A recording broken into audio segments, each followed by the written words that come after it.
is Joanna Faith Pore, and we chose the community assessment about tuberculosis. The community that we assess is the Tondo district, which lies on the outskirts of Manila, Philippines, and it has a population of about 631,000 residing in this community. Tondo is a collection of temporary housing units constructed on a dump site and is known as one of the worst slums in the country. It has a high poverty rate due to lack of regular and adequate work, as well as unavailable social services such as health and education. Many residents survive by scavenging and working at a neighboring seaport where they earn very little income. Tuberculosis is an infectious disease caused by a bacteria that commonly affects the lungs. And according to the World Health Organization, Philippines has the highest TB incidence rate in Asia with 554 cases for over 100,000 Filipinos. It is considered as the fourth leading cause of death and illness in the country. According to the social determinants of TB in the Philippines, vulnerable populations, the urban poor, people living with HIV, and people deprived of liberty are more susceptible to infections and worse treatment outcome. We analyzed the patient-based national surveillance data to investigate the epidemiology report of tuberculosis among children aged 0 to 9 years, adolescents 10 to 19 years, and young adults aged 20 to 24 years to better understand the burden of diseases and treatment outcomes in this age group, and to further discuss the community assessment that focus on the populations for community development and political action project. I am now giving the floor to Ms. Ayesha Serralde. Thank you, Ms. Faith. In a current study, the Philippines ranks fourth worldwide in tuberculosis incidence. TB has been the country's health issue for many years. About 1 million Filipinos have active tuberculosis, and nearly 70 Filipinos die every day from this curable disease. With these findings, our group selected Tondo, Manila as our favored community. Why? One, because of its geographical location, suggesting that people living in urban slum areas have increased incidence of tuberculosis. Number two, socioeconomic factors such as poverty, low educational attainment, and poor living conditions. Filipinos aged 0 to 24 as our focus group, for they are 1, more susceptible to TB, 2, expected to settle at crowded places, and 3, most likely to suspend treatment without prior consultation, putting them at a higher risk of infection transmission. Research also reveals that individuals experiencing poverty also face additional social and financial barriers in accessing care for TB.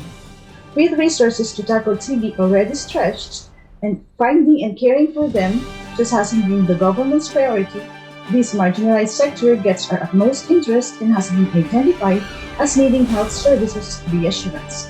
Our group formulated a community development political action project that will safeguard the community's continuity of care, get diagnosed immediately, and receive efficient treatment possible. And now, I will discuss about theoretical approach, ethical consideration, and advocacy.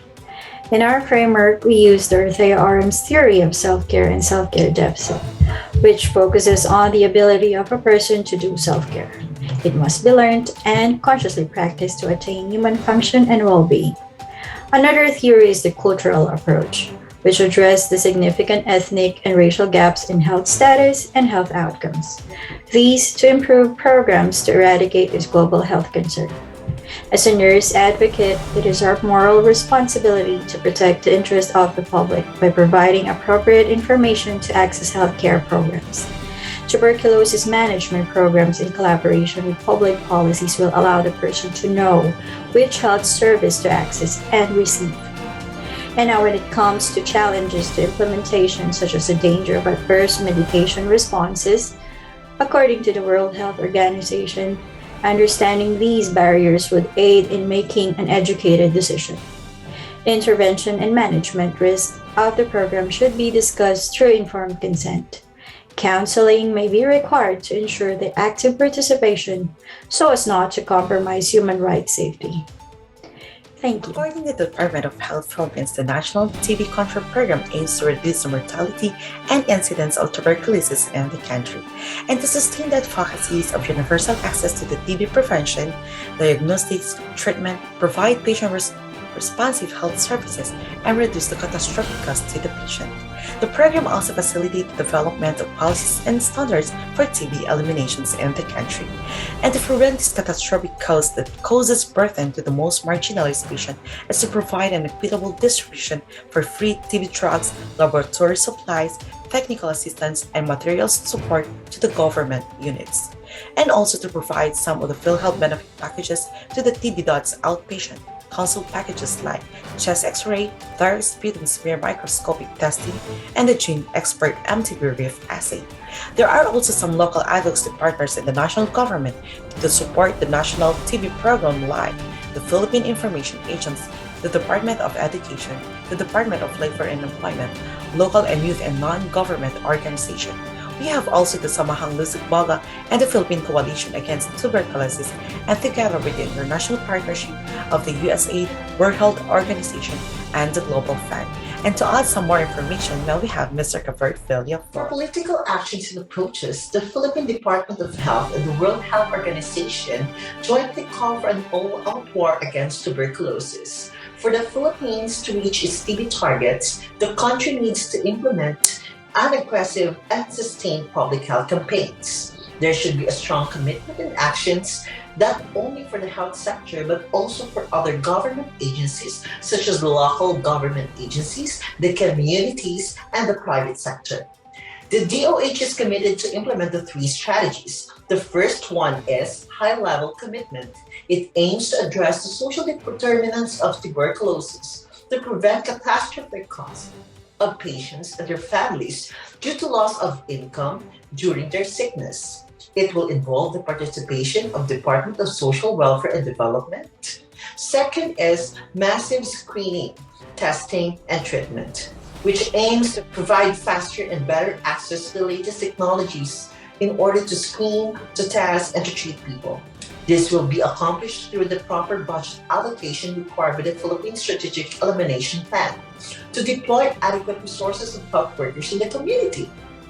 It will involve the Department of Budget and Management. Lastly is mandatory notifications of private sector. It aims to enforce Comprehensive Tuberculosis Elimination Plan Act. For mandatory notification by all public and private healthcare workers, this is in order for them to notify the Department of Health of every person with tuberculosis that they diagnose. The race to end tuberculosis and the highest level political commitment can accelerate the response to end TB across the country and saving millions of lives. This is Kara-chan with the floor reporting. Thank you for that, Gifford. Tuberculosis, or also called TB, is one of the major health problems in the Philippines, even though it is considered a curable disease. It is most common in slum areas such as Tondo, Manila, due to the economic instability, overpopulated community, lack of education, and healthcare inaccessibility. According to the World Health Organization's report in 2020, Philippines has the highest rate of TB presence in Asia. In National Tuberculosis Prevalence Survey in 2016, it shows that only 19% of the populations with symptoms associated with tuberculosis sought proper treatment plans, whilst the rest constituted to self-medications or ignored the disease at all. People with TB in the Philippines resisted to take proper care and treatment despite the free treatment in healthcare facilities offered by National TB Program, still because of the financial burden associated with the TB when people have no access to healthcare privileges and be informed of the available services. Enhancing the current social services and support is required to sustain the fight against the disease. Into conclusion, as a nation, everyone, individuals, families, and communities has an important role to do to end TB in the country. It starts from the collaborative efforts by all government sectors and public health providers to provide their highest commitment to disseminate the health accountability to people through proper comprehensive screening and treatment to all people of the Philippines. Reporting, Janelle and Lucas Lee. Again, we are the Group 3 presenting our community assessment regarding tuberculosis in Tondo, Manila, Philippines. Thank you so much for listening.